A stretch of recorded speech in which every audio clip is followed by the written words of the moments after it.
वाक़या करबला तारीख़ इस्लाम का वो पुरसोज वाक़या है जो क़यामत तक नहीं भुलाया जा सकता, जिसमें नवासा रसूल हज़रत इमाम हुसैन रज़ी अल्लाह ताला अन्हु शहीद कर दिए गए थे। यजीद खलीफा के मसनद पर बर्जमान हो चुका था और उसके लिए सबसे बड़ा खतरा अल्लाह और उसके रसूल सल्लल्लाहु अलैहि वसल्लम और दीन इस्लाम पर डट जाने वाले हज़रत इमाम हुसैन रज़ी अल्लाह ताला अन्हु थे, जिन्होंने नाना के हक दीन पर मर मिटने और उसे बचाने की कसम खा रखी थी। यजीद समझ रहा था कि वालिद और भाई की शहादत के बाद हज़रत इमाम हुसैन रज़ी अल्लाह ताला अन्हु कमज़ोर हो चुके हैं। इसने सोचा अपनी ताकत को मज़ीद बढ़ाने और हुकूमत को मुकम्मल तौर पर अपने काबू में करने के लिए अब रज़ी अल्लाह ताला अन्हु को रास्ते से हटाना फ़ायदेमंद होगा। लेकिन इसे शायद मालूम नहीं था कि सरदार जन्नत के लिए दुनियावी खिलाफत कोई मानी नहीं रखती। कूफा वालों के सैकड़ों खुतूत हज़रत इमाम हुसैन रज़ी अल्लाह ताला अन्हु को मौसूल हुए, जिनमें यजीद और उसके आलाकारों के मजालिम बयान किए जाते थे और दीन इस्लाम को दरपेश खतरात से आगाह किया जाता था। एक इत्तला आपको ये भी मिली कि शराब नोशी आम हो चुकी है। अपने वालिद अमीर अल मोमिनीन हज़रत अली रज़ी अल्लाह ताला अन्हु की जाए शहादत पर जाने और अपने लोगों की रहनुमाई के लिए अपने मदीना से कूफा जाने का फैसला किया। कूफा की तरफ रवानगी चुनांचे रजब सन 60 हिजरी को अब रज़ी अल्लाह ताला अन्हु अपने 72 साथियों के साथ मदीना से कूफा की तरफ रवाना हुए।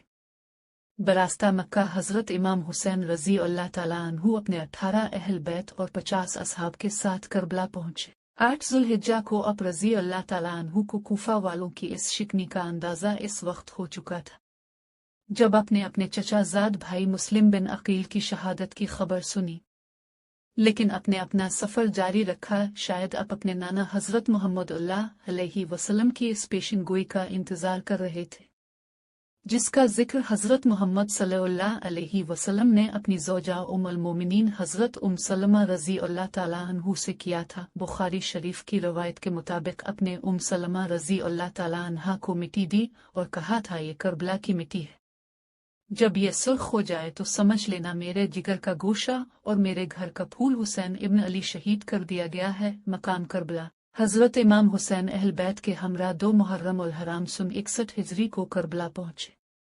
बाज़ रवायात में आता है कि जब आपकी सवारी करबला के रेगिस्तान में पहुंची तो आपके घोड़े पर एक अजीब सी कैफियत तारी थी, जैसे वो यहाँ से आपको लेकर दूर भागना चाहता हो। आपने पूछा, ये कौन सा मकाम है? तो मालूम हुआ ये सरजमीन करबला है। आपने इरशाद फरमाया, काफिलों को यहाँ रोक दिया जाए, हम यहीं पर क़याम करेंगे। असहाब ने आपके हुक्म की तामील की और करबला के बंजर रेगिस्तान में खेमे लगा दिए। इमाम हुसैन रज़ी अल्लाह ताला अन्हु की दुआ। अपने आसमान की तरफ देखकर अल्लाह से दुआ की, ए अल्लाह मेरे नाना के दीन की हिफाजत फरमा और इसे जिंदा और आबाद रख। आपको इत्तला मिल चुकी थी कि आपके चचाजाद भाई हज़रत मुस्लिम बिन अकील, जिनको आपने अपना सफ़ीर बनाकर कूफा भेजा था कि वहाँ के हालात मालूम करके आपको खबर दे, इनको इंतहाई बेदर्दी के साथ शहीद कर दिया गया है।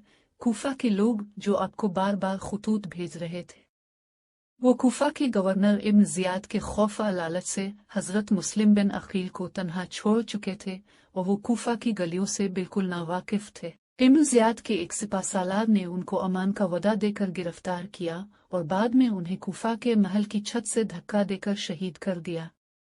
अपने चचाजाद भाई की शहादत का सदमा और कूफा वालों की बेवफाई का अफसोस आपको आगे बढ़ने पर मजबूर कर रहा था, और मकसद इतना बड़ा था कि आप पीछे हट नहीं सकते थे। गाजी अब्बास खेमे लग चुके थे और तरतीब कुछ यूं थी कि सबसे आगे पहला खेमा हज़रत अब्बास रज़ी अल्लाह ताला अन्हु का था। ये ऐसे शहीद हैं जो गाजी कहलाते हैं। हज़रत अब्बास हज़रत अली रज़ी अल्लाह ताला अन्हु की दूसरी बीवी अलबनैन से हैं। हज़रत अब्बास रज़ी अल्लाह ताला अन्हु करबला के मैदान में हज़रत इमाम हुसैन रज़ी अल्लाह ताला अन्हु की फ़ौज के अलमदार थे। यजीदी फ़ौज 3 मुहर्रम उल हराम को इमाम हुसैन रज़ी अल्लाह ताला अन्हु की फ़ौज के रास्ते में पड़ाव डाल चुकी थी। हालात कशीदगी की तरफ जा रहे थे। हज़रत इमाम हुसैन रज़ी अल्लाह ताला अन्हु ने अपने असहाब और अहल बैत को इकट्ठा किया। फिर आपने फरमाया, मैं अब सब लोगों से अपनी बैत उठाता हूँ, आप आज़ाद हैं, जाना चाहिए तो जा सकते हैं। सब ने कहा, हम अब पर जान निसार करेंगे। अपने खून के आखिरी कतरे तक दीन हक के लिए लड़ेंगे। लिहाजा अब दो रास्ते थे, या वापस चले जाएं और हक पर रहते हुए जंग लड़ें। लेकिन मालूम हुआ कि वापसी का रास्ता यजीदी फौज बंद कर चुकी है। अब सिर्फ जंग थी या यजीद के हाथ पर बैत इब्न जियाद कूफा से हजरत इमाम हुसैन रज़ियल्लाहु ताला अन्हु को बागी कहलवाकर कत्ल का फतवा ले चुका था और उसने मजीद फौज करबला रवाना कर दी थी ताकि यजीद की खुशनुदी हासिल कर सके। रवायात के मुताबिक हजरत इमाम हुसैन रज़ियल्लाहु ताला अन्हु के बेहतर अफराद के मुकाबले में इब्न जियाद ने 4 मुहर्रम सन 61 हिजरी को बहुत बड़ी फौज का लश्कर लेकर कूफा से रवाना हो गया। हजरत इमाम हुसैन के साथ यजीदी फौज के मुज़ाकरात जारी थे। पानी की बंदिश। 7 मुहर्रम अल हराम को यजीदी फौज ने हजरत इमाम हुसैन रज़ियल्लाहु ताला अन्हु को पैगाम भेजा कि आप अपने खेमे पानी के करीब